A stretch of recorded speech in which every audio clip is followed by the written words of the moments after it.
What should I do if I forget my GCash 4-digit MPIN? Hello, everyone. Welcome back to our channel. We have an important topic to discuss today. What should you do if you forget your GCash 4-digit MPIN? We know this can be quite stressful, so we're here to guide you through the steps needed to regain access to your account. Let's get started. What is a GCash MPIN? The GCash MPIN is a 4-digit password that you use every time you access your GCash app. It's like a PIN for your ATM, but for GCash. It's important because it helps to protect your account from unauthorized access. Unfortunately, sometimes we forget our MPINs, but don't worry, there is a solution.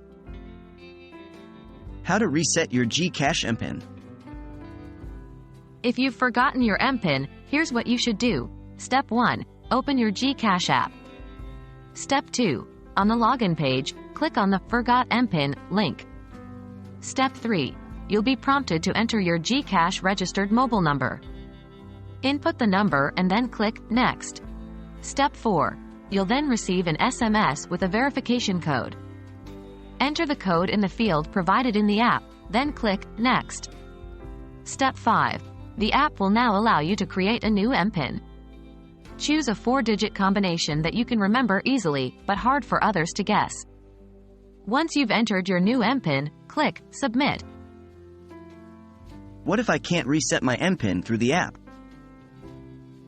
In case you're unable to reset your MPIN through the GCash app, you can also do it by contacting GCash customer support.